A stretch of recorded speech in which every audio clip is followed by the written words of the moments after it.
Welcome to this presentation of Mandatory Reporter Training for Adult Abuse, Neglect, and Exploitation.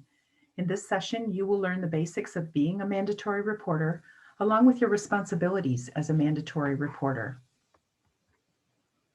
A mandatory reporter is one who is required by law to report reasonable suspicions of abuse, neglect, and exploitation. Elder abuse, neglect, and exploitation are highly underreported, and this law was created to protect our most vulnerable adults.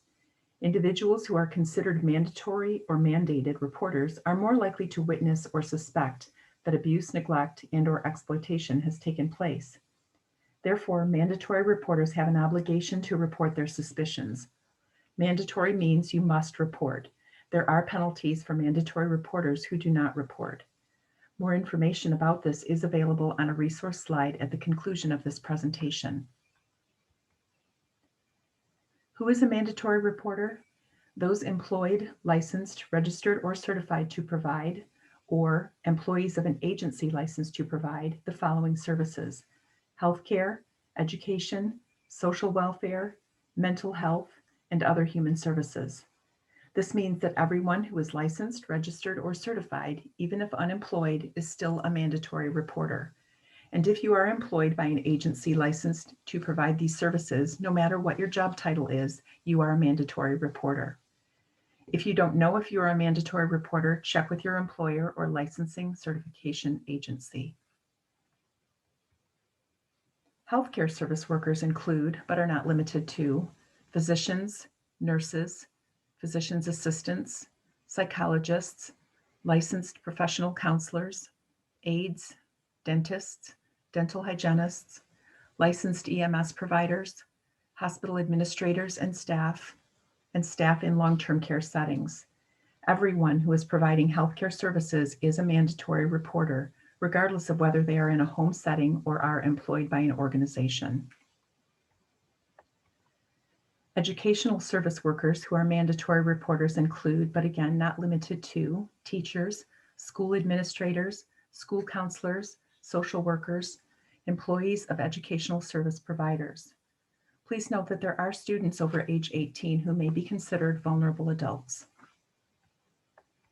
Public service workers include, but are not limited to, licensed social workers, marriage and family therapists, county medical examiners and staff, adult daycare providers, law enforcement officers, and employees of public service providers. When in doubt about whether your job makes you a mandatory reporter, ask your employer. You can also check your professional code of ethics and/or contact a private attorney. As of September 26, 2021, per the Financial Exploitation Prevention Act, Public Acts 344 and 345, staff working at banks and credit unions are mandatory reporters to law enforcement or adult protective services. More information about this is available on a resource slide at the conclusion of this presentation.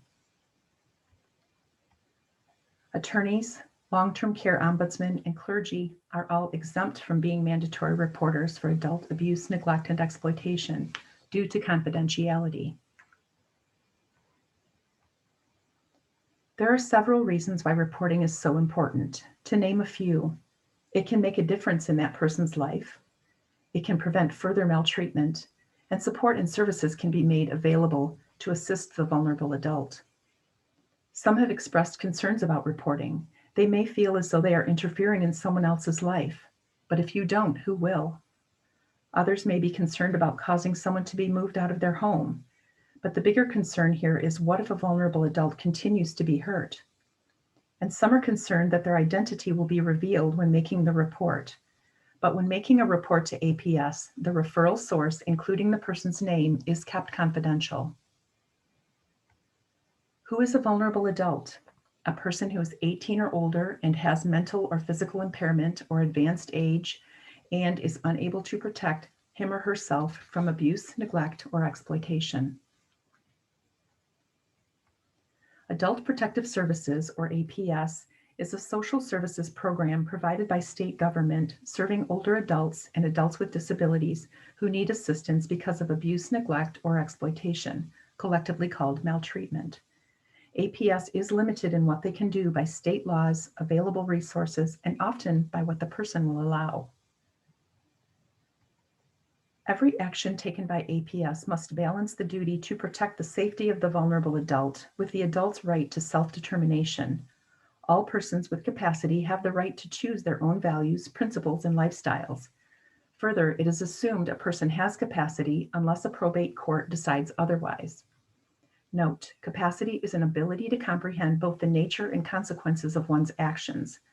A capable person has the right to make poor choices and the right to refuse any and all services. Therefore, a person with capacity may choose to remain in an unsafe, unhealthy, or unclean environment. Adults have the right to make decisions that do not conform with societal norms as long as those decisions do not harm others. As mentioned, they may also refuse services, including adult protective services. APS has the responsibility to examine all aspects of reported maltreatment while not revealing the identity of the reporter. Confidentiality laws prevent the release of a reported adult's personal information and information about the referral source. When resources are available, APS has the duty to inform and assist an adult in obtaining needed services, but cannot require a person with capacity to accept services. Every service plan for an adult with capacity is driven by that adult, not APS, family, or others. APS works to help adults maintain their independence and cannot involuntarily remove an adult from their home or interfere with that person's chosen lifestyle.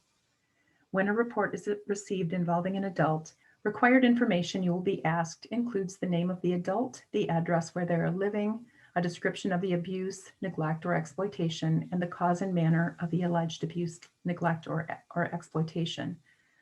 Cause and manner means what actually took place and what you witnessed or suspect, including the who, what, where, when, and why you suspect the abuse, neglect, or exploitation.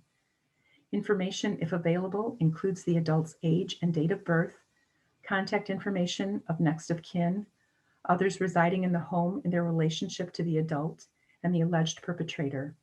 You may be asked additional questions and have the opportunity to provide other relevant information that you may have. It's important to state just the facts when making a report. The good faith clause provides immunity from civil liability, which protects those who make a referral to adult protective services from being sued. The good faith clause also protects a person from retaliation, including being fired from his or her job. More information about this is available on a resource slide at the conclusion of this presentation.